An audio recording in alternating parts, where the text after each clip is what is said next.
Alhamdulillah nahmaduhu wa nasta'inuhu wa nastaghfiruh wa na'udzu billahi min shururi anfusina wa min sayyiati a'malina man yahdihillahu fala mudilla lahu wa man yudlil fala hadiya lahu. Asyhadu an la ilaha illallah wahdahu la syarika lah wa asyhadu anna Muhammadan abduhu wa rasuluh la nabiyya ba'dah. Allahumma salli wa sallim wa barik ala Sayyidina Muhammadin wa ala alihi wa sahbihi ajma'in. Amma ba'du, faqad qala Allah ta'ala fil Qur'anil Karim, a'udzu billahi minasy syaithanir rajim. Bismillahirrahmanirrahim. Ya ayyuhalladzina amanu taqullaha haqqa tuqatih wa la tamutunna illa wa antum muslimun. Hadirin sidang Jumat yang dimuliakan Allah Subhanahu wa taala. Di atas mimbar yang mulia pada hari yang mulia Sayyidul Ayyam, hari besar umat Islam, pada bulan yang mulia bulan Rajab, Al-Fakir senantiasa mengajak khususnya kepada diri sendiri dan kaum muslimin, marilah kita sama-sama untuk meningkatkan takwa kita kepada Allah Subhanahu wa taala. Takwa yang sebenar-benarnya takwa, yaitu menjalankan segala perintah-perintah Allah, bukan saja yang wajibnya, demikian yang sunnah-sunnahnya kita jaga, kita pelihara. Meninggalkan larangan-larangan Allah Subhanahu wa taala, bukan saja yang diharamkan, bahkan yang makruhkan juga yang syubhat sekalipun kita tinggalkan. Semua itu hanya dengan takwa, untuk takwa kita kepada Allah Subhanahu wa taala. Ketahuilah, hanya dengan takwa itulah kita akan bahagia, akan selamat dunia dan akhirat. Kaum muslimin rahimakumullah, ada dua jalan dalam menghadapi kehidupan sebagaimana yang digambarkan Allah, dituntun oleh Allah dalam Al-Quran. Sebagai penolong hidup kita adalah sabar dan sholat.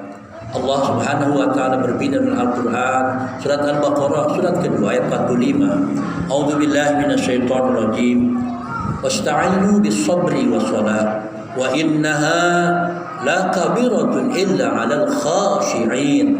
Wallahu a'lam bimurad. Allah Subhanahu wa taala berfirman, artinya, jadikanlah sabar dan salat sebagai penolongmu, dan sesungguhnya yang demikian itu amat berat kecuali bagi orang-orang yang khusyuk. Saudaraku yang memuliakan Allah Subhanahu wa taala, menjadikan Al-Quran sebagai nasihat adalah sebuah kelaziman, karena Al-Quran sebaik-baiknya nasihat langsung dari Allah Subhanahu wa taala, nasihat yang paling benar isi dan caranya. Berbeda dengan nasihat manusia yang kadang salah, kadang benar, bahkan bisa jadi benar isinya, tapi caranya yang salah. Sebagaimana sekarang diributkan, maksudnya benar, mengatur bagaimana aturan supaya ini bisa berjalan, tapi dengan cara yang salah, maka menjadi bumerang bagi kehidupannya sendiri. Saudaraku yang dimuliakan Allah, nasihat Al-Quran inilah yang hendaknya kita rutinkan untuk mendengarkan dan menerima agar kita senantiasa terjaga dari kesalahan. Dalam sebuah hadis Nabi Atami Ad-Darin, Rasulullah SAW bersabda, dinuhu nasihat, agama ada nasihat. Para sahabat bertanya, untuk siapa ya Rasulullah? Beliau menjawab, untuk Allah, kitabnya, Rasulnya, dan untuk para pemimpin kaum muslimin dan kalangan umum muslimin. Sementara hadis riwayat Abu Dawud, An-Nasai, Muhammad ibn Rahim, riwayatnya telah disertai dalam lain dalam riwayat Muslim. Saudaraku yang dimuliakan Allah Subhanahu wa taala, hadis ini menunjukkan bahwa Al-Quran adalah salah satu nasihat yang jelas dan nampak. Dari surat Al-Fatihah sampai surat An-Nas, 37 surat, 37 juz, 114 surat, 6.236 ayat yang akan mengarahkan manusia kepada kebaikan, memberikan solusi sesuai dengan harapan Allah Subhanahu wa taala. Al-Quran sebagai pedoman sekaligus sebagai konseling, sebagai bimbingan bagi manusia, supaya semua masalah manusia sudah diberikan nasihatnya dalam Al-Quran. Hanya manusia persoalannya mau meyakini atau tidak, mau menjalankan atau tidak. Dan kebenaran Al-Quran itu mutlak, bukan sekedar relatif atau nisbi. Hari ini mari kita renungkan nasihat Allah Subhanahu wa ta'ala. Ketika manusia mengalami masalah dalam kehidupan, bahkan mungkin otaknya sudah tak mampu berpikir lagi akan solusinya. Seperti apa, harus bagaimana negara ini? Secara sederhana Allah Subhanahu wa ta'ala memberikan dua solusi, sabar dan sholat. Yang pertama adalah sabar, kesabaran awal dari kejernihan hati dan pikiran. Dalam ayat di atas, mintalah tolong dengan sabar, adalah perintah yang sangat tegas. Bahkan sabar adalah bagian dari solusi itu sendiri. Dia adalah solusi mental. Sehingga dengan sabar manusia mampu menjernihkan pikiran dan hatinya.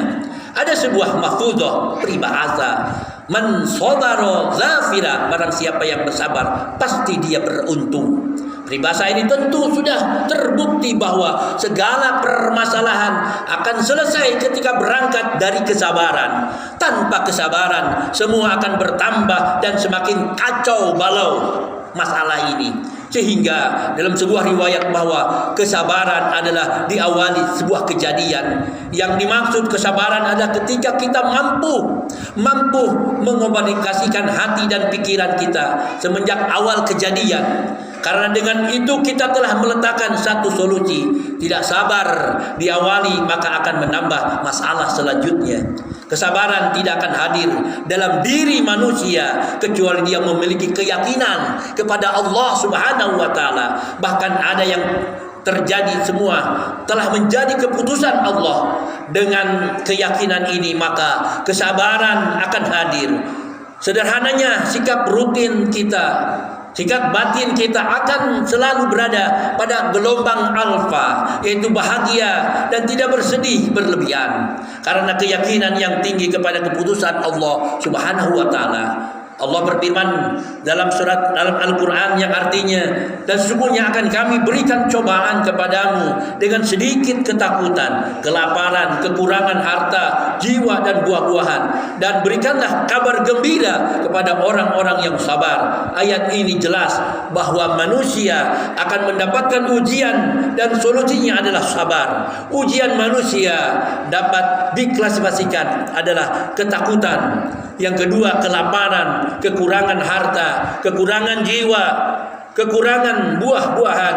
Itulah masalah manusia secara umum, dan mampu menyelesaikannya adalah mereka yang bersabar. Hadirin dan Jumat yang memuliakan Allah Subhanahu wa ta'ala, dalam perspektif psikologi, kesabaran adalah kemampuan untuk menahan emosi, menahan emosi, pikiran, perkataan dan perilaku. Selain itu, syarat dari kompetensi ini adalah menahan, dilakukan secara aktif, merupakan respon awal bertujuan baik dan taat aturan. Gagal memenuhi syarat tersebut, maka menahan yang ditujukan oleh individu tidak dapat dinilai sebagai kompetensi kesabaran. Kemenangan bangsa Indonesia adalah karena kesabaran para pejuang. Kesabaran dengan menahan susah, sakit demi sebuah kemerdekaan. Hari ini kesabaran ini semakin tergerus karena budaya instan telah menguat, sehingga ingin cepat kaya dengan menghalalkan segala cara. Ingin cepat maju bangsa ini dengan hutang yang tidak sesuai dengan kemampuan bangsa. Ingin pintar dengan melakukan sesuatu viral tapi melanggar aturan dan seterusnya. Inilah istilah alon-alon kelakon seakan menjadi aneh saat ini. Sedangkan ini adalah ajaran Nabi Muhammad SAW, bahwa kesabaran, ketenangan ada dari Allah, sedangkan tergesa-gesa itu datang dari syaitan.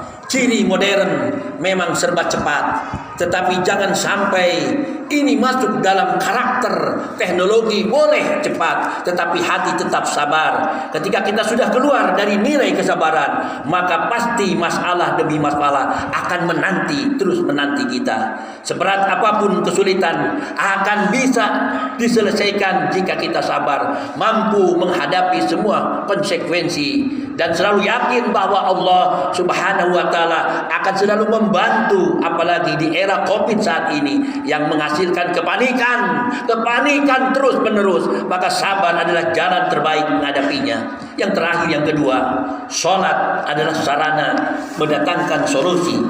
Sholat menjadi sarana menghadirkan solusi, dan ini adalah cara terbaik. Seberat apapun masalah, kembalilah kepada Allah. Sholatlah, rukulah, sujudlah, tunduklah di hadapannya, hinakan diri, dan biarkan Allah yang akan membimbing solusi kita. Kesombongan manusia akan kecerdasan dirinya, akan manajemen problem yang dipelajarinya, keilmuan problem solving yang ada pada dirinya, kadang melupakan bahwa Allah sebagai pemberi solusi. Hari ini masalah terbesar umat adalah pandemi dan terus pandemi. Bagi Allah adalah masalah yang ringan. Tetapi sampai hari ini kita tidak pernah mendengar para elit politik, eksekutif, legislatif, bahkan yudikatif sekalipun menguatkan kita untuk kembali kepada Allah, bersimpuh dan memelas diri di hadapan Allah. Yang kita dengar hanyalah kepercayaan kepada obat yang tersedia, vaksin yang tercukupi, prokes yang wajib, tapi jarang kita dengan bahwa pertolongan ada pada Allah Subhanahu wa Ta'ala. Apapun yang kita lakukan tidak akan berubah takdir Allah tanpa izinnya. Maka sholat adalah jalan terang, solusi akan besarnya masalah yang kita hadapi, bangsa yang kita hadapi.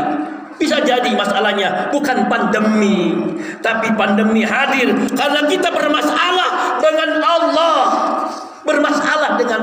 membangkang Allah, sehingga Allah menasihati kita.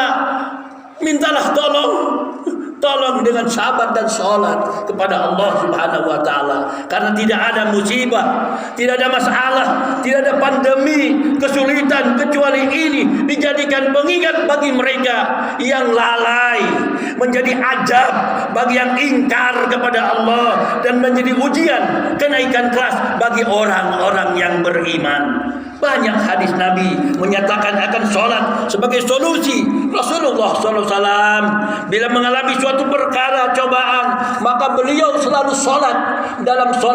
Dalam hadis lain, Hudzaifah telah menceritakan hadis berikut bahwa aku kembali kepada Nabi Muhammad SAW pada malam perang Ahzab. Sedangkan Nabi Muhammad SAW ketika itu menyelimuti dirinya dengan jubah tebal dalam keadaan melakukan sholat, dan beliau kita menghadapi suatu perkara besar selalu sholat. Dalam riwayat lain, Ali radhiyallahu anhu menceritakan hadis berikut, sesungguhnya aku di malam perang Badar melihat kami semua pasukan kaum muslimin, tiada seorang pun melainkan tertidur kecuali Rasulullah sallallahu alaihi wasallam yang selalu sholat dan berdoa hingga subuh. Semua riwayat ini dinukil Ibnu Katsir dalam tafsirnya. Hadirin sidang Jumat yang dimuliakan Allah Subhanahu wa Ta'ala, ini menunjukkan bahwa sholat adalah solusi multi problem bagi kita. Mari kita amalkan. Akan tetapi sholat yang benar-benar khusyuk, karena Allah di akhir ayat ini semuanya berat kecuali bagi orang-orang yang khusyuk yang adalah mendudukkan diri, hanya pasrah kepada Allah, mohon bimbingan Allah, lepaskan kesombongan kita, teori kita, ilmu kita, tapi fokus akan bimbingan Allah Subhanahu wa Ta'ala. Semoga Allah Subhanahu wa Ta'ala senantiasa membimbing kita, membimbing keluarga, bangsa dan negara, sehingga kita keluar dari solusi, dari masalah kehidupan kita. Marilah kita tegakkan sholat dan senantiasa kita tetap bersabar. Semoga bermanfaat buat kita semuanya. A'udzubillahi minasyaitonirrajim. Bismillahirrahmanirrahim. Tabarakalladzi biyadihi mulku wa huwa ala kulli syai'in qadir. Barakallahu li wa lakum bil Qur'anil azim wa nafa'ani wa iyyakum fi wajhil hakim. Aqulu qawli hadza astaghfirullaha li wa lakum wa li sa'il muslimin wal muslimat wal mu'minin wal mu'minat fastaghfiruhu innahu wal ghafurur rahim.